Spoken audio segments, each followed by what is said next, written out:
Okay, just need your attention. Here, 8. This is not going to go through. This is not going to take that long, okay? Because we'll still. Thanks. Okay. I don't want this to take so much time. Okay, I don't want this to take a long time. And this is going back over year 7. Is that recording, Ella? Yeah. Okay, cool. So this is addition, but specifically on the topic of decimals. So first we've done fractions. You have to know all the operations and how to deal with each one. Okay. Now the new one is decimals. So if I said, for example, 0.12 plus 0.34. I want you to open up your books and have a go at that question. I'm going to give you about 1 minute. So your book should be open. Okay. People who aren't doing their work, you will be reallocated. Okay, so the next lesson on Monday, you'll be sitting in a new position. Okay, so you only have 20 minutes. Okay. You have about less than a minute to have a go at that question right there. Ow.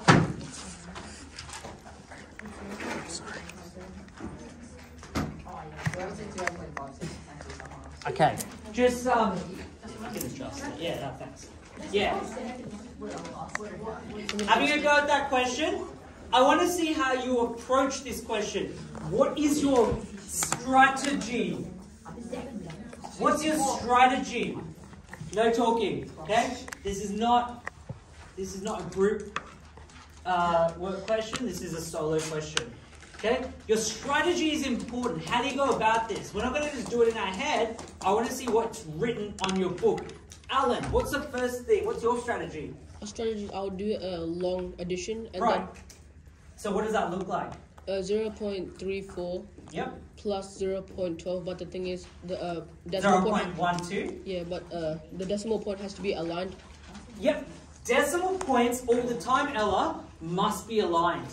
Okay? So this decimal place and this decimal place must be aligned, and you need to put the line. So now you can go 4 plus 2 is equal to 6, 3 plus 1 is equal to 4, and 0.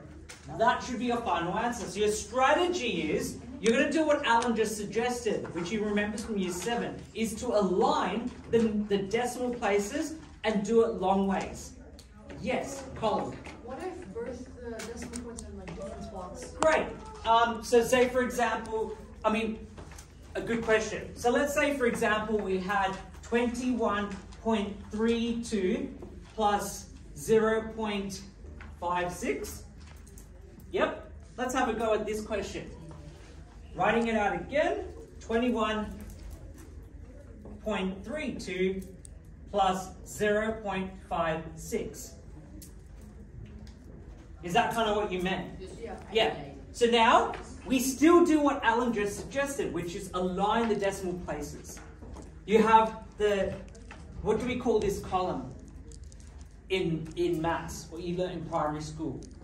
What do we call that first column here on this side? Ones. Then this is your tens column. On this side, what do we call this? Your tens. Then your hundreds. So we just simply add these. 2 plus 6. This, 90% of people forget that addition sign. You need to put that. If you don't put that in, you will lose marks. 2 plus 6 is 8. 3 plus 5 is 8. 1 plus 0 is 1, 2. Done. So that's how you approach that question. I want you to have a go at this question on your own. 25.86 plus 16.3, we'll go with 4. 16.34, new question. I'm going to give you about 2 minutes, less than 2 minutes, have a go at that question. Done. So 25.86 plus 16.34. Okay, well done, good on you, Blake. Okay, for the working out, let's see, Emma, what you've done. Yeah. All right, you got about 20 seconds left. So there's a decimal place there. All right, I'm going to have a go at this question. Align these. 25.86. Just waiting. Okay, we need to align these. make sure your numbers are spaced out. Not too far, but enough distance. Then I'm going to go 16.34. What did I forget here? Angelina, addition sign. So you will lose a mark. If this question's 1 mark and you forgot that, in a formative assessment, I will take the mark off. How do you lose marks? Because you need to be in that habit. It's a formative. On a summative, maybe not. But in a formative, I want you to get into the habit. So when you get to year 11 and 12, that's there automatically out of habit, okay? Yeah. Good question though, Blake. 6 plus 4, what's that equal to a mark? 10. 10. So 0, what do I want to do with the 1? Put it over to the 9. Good memory. 8. Yep, good memory. So 1 plus 8 is? 12. Yep, 9 and 12. That's why you said 9, didn't you? Because you already added it up. 12, carry the 1. 1 plus 5 is 6. 6 plus 6 is? 12. Carry the 1. 3, and then 4. Yep, correct. That is your final answer. Lucas, can you pause that now? Okay, now,